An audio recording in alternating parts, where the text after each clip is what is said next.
میں سوچ رہا تھا علامہ اقبال کا وہ شعر، اس کا پہلا مصرع واقعتاً بہت عمدہ، کہ غریب و سادہ و رنگی ہے داستان حرم۔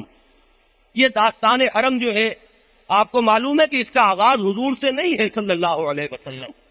خود علامہ اقبال نے دوسرے مصرعے میں اس کے آغاز جو کیا ہے تو وہ حضرت ابراہیم سے کیا، معمار اس حرم کے حضرت ابراہیم علیہ السلام سے، تو نہایت اس کی حسین ابتدا ہے اسماعیل۔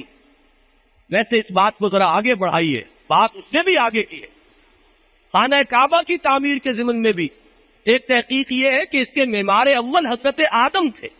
ان اول بیت وضع للناس للذی ببکہ۔ اب آپ سوچئے کہ کیا ممکن ہے کہ حضرت آدم سے لے کر حضرت ابراہیم تک اللہ کی عبادت کے لیے کوئی گھر ہی تعمیر نہیں ہوا ہوگا؟ اتنے جلیل القدر نبی آئے ہیں، حضرت شیخ آئے ہیں، حضرت ادریس آئے ہیں، رسولوں میں حضرت نوح علیہ السلام جیسی عظیم شخصیت، تو کیا اللہ کی عبادت کے لیے کوئی گھر اس سے پہلے تعمیر ہوا ہی نہ ہوگا؟ یہ عقل میں بھی بات نہیں آتی۔ تو یہ روایت صحیح معلوم ہوتی ہے، یہ تحقیق درست معلوم ہوتی ہے کہ خانہ کعبہ کے معمار اول حضرت آدم علیہ السلام۔ تو میں آج سوچ رہا تھا، ایک عجیب بات سامنے آئی۔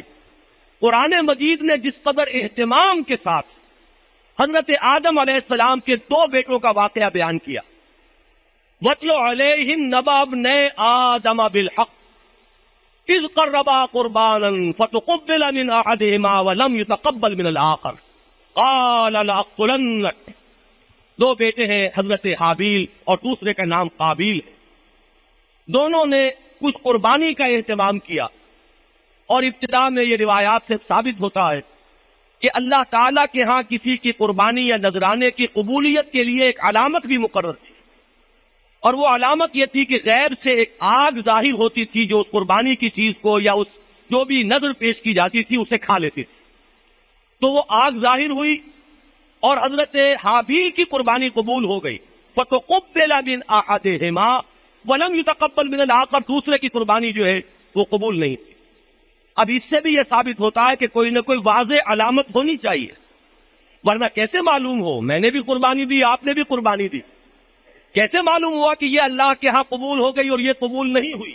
تو کوئی نہ کوئی ظاہری علامت اس کی ہونی چاہیے، اور روایات سے معلوم ہوتا ہے کہ یہی اس کی علامت تھی۔ اور ان کا ایک قول بھی آیا ہے یہود کا کہ ہم نہیں مانیں گے جب تک کہ وہ آگ جو ہے وہ قربانی کو نہ کھائے۔ تو جواب دیا گیا ہے کہ مجھ سے پہلے یہ سب کچھ ہوتا رہا ہے، پھر بھی تم نے نبیوں کو قتل کیا ہے۔ تو معلوم ہوا کہ یہ ایک علامت مقرر تھی۔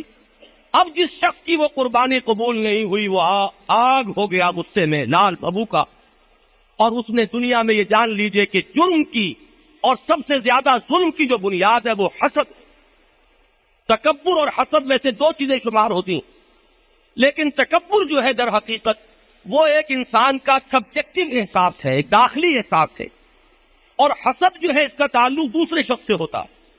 کسی کے اندر یہ خوبی کیوں ہے، کسی کو یہ مقام کیوں مل گیا، کسی کو یہ رتبہ کیوں عطا ہو گیا، اس سے بھی کیوں نہ زائل ہو جائے، کیوں نہ سلب ہو جائے، یہ احساس جو ہے یہ حسد۔ اور تمام گناہوں کی اور غالب سب سے خاص طور پر جو آپس میں ظلم و تعدی ہوتی ہے اس کی اصل بنیاد یہی حسد۔ چنانچہ ابلیس لعین کا جو معاملہ تھا وہ حسد کا تھا۔ مجھ پر کیوں فوقیت دے دی گئی حضرت آدم علیہ السلام کو؟ خلقتنی من نار وخلقتہ من طین، بظاہر تو میں اس سے افضل ہوں، مجھے آگ سے تو نے پیدا کیا اور اس کو تو نے مٹی سے پیدا کیا، اور اس کے بعد مجھے حکم دیا جا رہا ہے کہ میں اس کے سامنے جھک جاؤں، تو میں جھکنے کے لیے تیار نہیں۔ تکبر اور حسد، ابا واستکبر وکان من الکافرین، وہی حسد کی آگ ہے جو قابیل کے سینے میں بھڑکی اور اس نے اس غصے کو نکالا، لاقتلنک، اپنے بھائی سے حابیل سے کہتا ہے میں تجھے قتل کر کے رہوں۔ اب جواب سنیے، حضرت حابیل وہ جو مرد حق ہے، اللہ پر ایمان رکھنے والا، حق اور صداقت کی راہ پر قائم رہنے والا، اس کے الفاظ یہ ہیں اگر تو نے اپنا ہاتھ مجھ پر اٹھایا مجھے قتل کرنے کے لیے، لئن بسطت الی یدک لتقتلنی ما انا بباسط یدی الیک لاقتلک، میں تجھے اپنا ہاتھ نہیں اٹھاؤں گا قتل کرنے کے لیے، میں اس کے لیے کبھی بھی اقدام نہیں کروں گا۔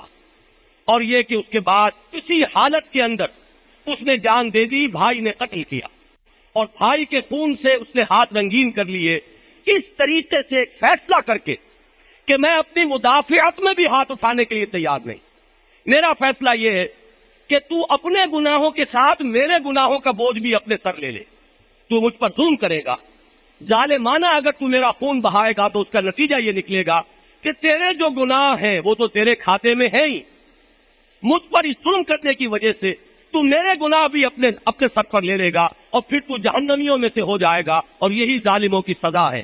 گویا کہ حضرت حابیل نے سخت ترین سزا دی، اور وہ سزا یہ ہے کہ بجائے اس کے کہ وہ بھی اپنا ہاتھ اٹھاتے اور مدافعت ہی میں چاہے ہاتھ اٹھاتے، مدافعت میں بھی ہاتھ اٹھایا جائے گا تو امکان تو ہوگا کہ اپنے بھائی کو وہ قتل کر بیٹھتے. انہوں نے فیصلہ کیا کہ میں ہاتھ نہیں اٹھاؤں گا. ہو سکتا ہے اس دور کے کچھ جو اقلیت زدہ ناقدین ہیں وہ حضرت حابیل کی شخصیت پر بھی اعتراض کر دیں. انہوں نے کیوں نہیں اپنی مدافعت کی؟ حضرت عثمان رضی اللہ تعالیٰ عنہ پر بھی اسی طرح زبان تان جو ہے وہ کھولی جاتی. انہوں نے کیوں نہیں اپنی حفاظت کی؟ انہوں نے فوجیں کیوں نہیں بلا لی؟ انہوں نے کیوں نہیں ان بلوائیوں کا قلع قمع کیا؟ لیکن دیکھیے قرآن مجید ان دو بھائیوں کی داستان لا رہا ہے اور ہماری ہدایت اور رہنمائی کے لیے لا رہا ہے. وَاتْلُ عَلَيْهِمْ نَبَأَ ابْنِ آدَمَ بِالْحَقِّ إِذْ قَرَّبَا قُرْبَانًا فَتُقُبِّلَ مِنْ أَحَدِهِمَا وَلَمْ يُتَقَبَّلْ مِنَ الْآخَرِ قَالَ لَأَقْتُلَنَّكَ. اور انہوں نے وہی فیصلہ کیا، اس پر ڈٹے رہے، اپنی جان دے دی اللہ کی راہ میں. نتیجہ کیا ہوا؟ ایک اعتبار سے، آخرت کے نتیجے کے اعتبار سے جو بدترین سزا ہو سکتی تھی وہ انہوں نے دی کہ میرا خون بہا کر تو نے میری خطاؤں کا بوجھ بھی اپنی گردن پر لے لیا. یہ بات بعین ہی آپ غور کریں گے حضرت عثمان رضی اللہ تعالیٰ عنہ. تو میں تو یہ سوچ رہا تھا اگر علامہ اقبال زندہ ہوتے تو میں ان کے دوسرے مصرے کی ایک ترمیم شدہ شکل ان کے سامنے رکھتا، اور کوئی عجب نہیں کہ وہ اس کو پسند فرماتے کہ نہایت اس کی ہے عثمان ابتدا حابیل.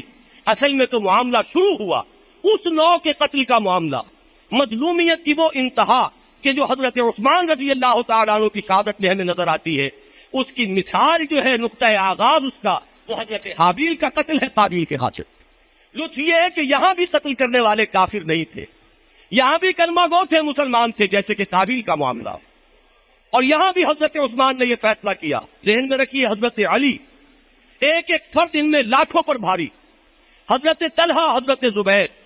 حضرت زبیر وہ شخصیتیں جن کے بارے میں حضور فرماتے ہیں لِكُلِّ نَبِيٍّ حَوَارِيٌّ وَحَوَارِيَّةُ زُبَیر. ہر نبی کا ایک حواری ہوتا ہے اور میرے حواری زبیر ہیں. وہ زبیر، وہ طلحہ، وہ علی، اور حضرت علی کے دونوں صاحبزادے حضرات حسنین رضی اللہ تعالی عنہم اجمعین. یہ اس پر مصر ہے کہ ہمیں اجازت دیجیے، ہمیں لڑنے کی اجازت دیجیے ان بلوائیوں سے، لیکن نہیں، اجازت نہیں مل گئی. اس لیے کہ یہ اگر ظلم پر تلے ہوئے ہیں تو میں جب تک کہ یہ اس جرم کا ارتکاب نہ کر لیں ان کے اوپر وہ جرم ثابت نہیں ہے کہ اقدام کر سکتے. یہ میری جان لینا چاہتے ہیں، میں ان لوگوں کے لیے ان کے کوئی بھی فتنے کا دروازہ اپنی جان بچانے کے لیے کھولنا نہیں چاہتا. یہ عزم مصمم، یہ ارادہ، یہ عزیمت، ابھی بات عزیمت کی میں کر رہا تھا.